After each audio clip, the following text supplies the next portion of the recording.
Hello student, आप सभी का स्वागत है आपके यूट्यूब चैनल एसपी पाटीदार 123 में। तो आज की इस वीडियो में बात करेंगे हम क्लास नाइन्थ। कौन सी है? Class ninth. Class ninth maths. ठीक है, तो 12.1 है आपके जो सिलेबस में है। 12.1 है, 12.2 नहीं है शायद, और आप कंफर्म कर लीजिएगा, पढ़ाएंगे ज़रूर उसको, कोई दिक्कत वाली बात नहीं है। लेकिन 12.1 में जो आवश्यक सूत्र हैं उन सूत्रों को आप एक बार यहाँ पे समझ लीजिएगा। क्या सूत्र है कि त्रिभुज, ये साइन तो समझते हैं ना कि ये साइन किसका होता है, ये आकृति होती है त्रिभुज की। तो त्रिभुज का क्षेत्रफल क्या होगा? 1/2 आधार इंटू ऊंचाई। अब आपसे पूछ ले आधार क्या है, ऊंचाई क्या है, तो ये इसकी आधार आएगा और ये इसकी ऊंचाई पूछी जाएगी। ठीक है, ओके। अगर माना कि ऐसा वाला त्रिभुज हो, उसमें आधार इंटू ऊंचाई आप आसानी से बता सकते हो। क्यों? क्योंकि यह तो हो गया आपका आधार। ठीक है, ओके, ये हो गया आधार। थोड़ी सी ब्राइटनेस को कम कर लेते हैं। ठीक है, अब आधार इंटू ये क्या है, इसकी लंबाई है, लंबाई या फिर ऊंचाई, बात एक ही होती है ना, हाइट और लंबाई एक ही चीज़ है। और ये आपका आता है कर्ण। कर्ण के बारे में आपको अभी कुछ नहीं पढ़ना है, इसको अभी छोड़ दीजिएगा। अभी आपको आधार और ऊंचाई लंबाई पढ़नी है। तो त्रिभुज का क्षेत्रफल क्या होता है? 1/2 इंटू आधार इंटू ऊंचाई।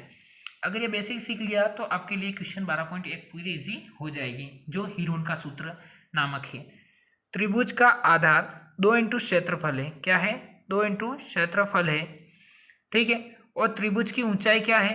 त्रिभुज की ऊंचाई है 2 इंटू क्षेत्रफल बटेवा आधार।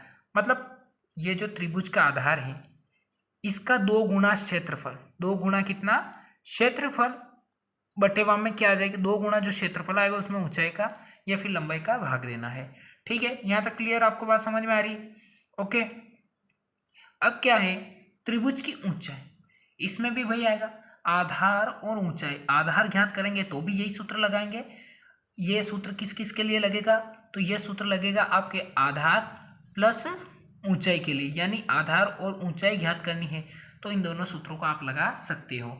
ठीक है, अब फोर्थ क्या है? यदि किसी त्रिभुज की भुजाएं ए बी और सी हो, यानी ये त्रिभुज है, ठीक है, इसकी ए भुजा, बी भुजा, सी हो, तो हीरोन के सूत्र द्वारा, अंडरलाइन कर रहा हूं, हीरोन के सूत्र द्वारा, किसके द्वारा? हीरोन के सूत्र द्वारा। इस सूत्र से नहीं करना, हीरोन के सूत्र द्वारा त्रिभुज का क्षेत्रफल रूट एस कोष्टक S minus A S minus B S minus C होता है। ए बी सी तो तीनों भुजाएं हो जाएगी, जहां एस बराबर ए प्लस बी प्लस सी बटेवा में 2 होगा। एस त्रिभुज का क्या कहलाएगा? अर्ध परिमाप। एस क्या है? अर्ध परिमाप। एस है हमारा अर्ध परिमाप। ठीक है, यह आपको यहाँ तक क्वेश्चन समझ में आया? एस माइनस ए, माना कि ए की वैल्यू 2 थी, बी की वैल्यू 2 थी, सी की वैल्यू 3 थी, तो ये किस प्रकार से आता सूत्र, इसमें मान रख के बता रहा हूँ मैं ना अभी से। एस एस ऐसा कैसा रहता? माइनस ए 1, एस माइनस 2, एस माइनस 3, इस प्रकार से इसको लिखते हैं। फिर एस के बारे में अर्ध परिमाप जो प्रश्न में दिया होता है उस हिसाब से अपन इसको करते हैं। तो ये आपका बेसिक था क्या कि त्रिभुज का क्षेत्रफल 1/2 इंटू आधार इंटू ऊंचाई, त्रिभुज का आधार 2 इंटू क्षेत्रफल बटेवा ऊंचाई, त्रिभुज की ऊंचाई 2 इंटू क्षेत्रफल बटेवा आधार। ये दोनों सूत्र जो है आधार और ऊंचाई दोनों के लिए लगते हैं।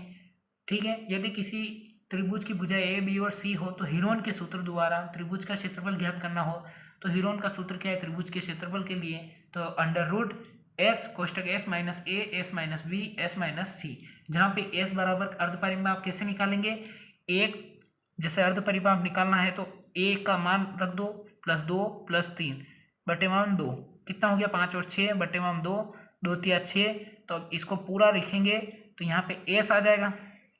ठीक है, 3 माइनस 1, 3 माइनस 2, 3 माइनस 3।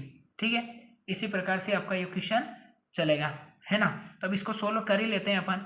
इसको सोल्व करेंगे तो क्या आएगा कि रूट 3 को अभी ऐसा कैसा रहने दो, कोष्टक वाले को सोल्व कर लेते हैं। तो इसको बाहर भी निकालते जाएंगे, 3 में से 2 गए, 1 गया तो 2, ठीक है, फिर इंटू 3 में से 2 गया तो 1, इंटू 3 में से 3 गया तो 0, 3 में से 3 गया तो 0। तब मेरी बात ध्यान से सुनिएगा, 0 का गुणा 1 से करेंगे 0 हो जाएगा, 0 0 0, मतलब कुल मिला के जीरो आंसर आएगा इसका, ठीक है। ये मैंने मन से माना था, जीरो आपका आंसर नहीं आएगा कभी भी, ठीक है। कभी आ भी सकता है, ऐसा कोई दिक्कत नहीं। तो इस तरीके से मैंने आपको ये पूरा समझा दिया बेसिक। अब बढ़ेंगे हम क्वेश्चन की ओर, जो नेक्स्ट वीडियो में आपको क्वेश्चन की तरफ मैं ले जाऊंगा। तो यदि ये वीडियो आपको अच्छी लगी हो तो वीडियो को प्लीज़ लाइक कीजिएगा, अपने दोस्तों के साथ शेयर कीजिएगा एंड सब्सक्राइब कीजिएगा इस चैनल को, क्योंकि इंपॉर्टेंट क्वेश्चन मैं बस जल्द ही लाने वाला हूँ, जैसा कि मैंने आपको बोल दिया था। और इस चैनल की आप पूरा मतलब अबाउट में जाके इस चैनल के बारे में पढ़ सकते हैं, या फिर मुझे इंस्टाग्राम पे भी बता सकते हैं या कमेंट कर सकते हैं, ठीक है। मैं आपकी कमेंट को ज़रूर देखूँगा, ठीक है। Thanks for watching this video. ज़्यादा से ज़्यादा शेयर करें।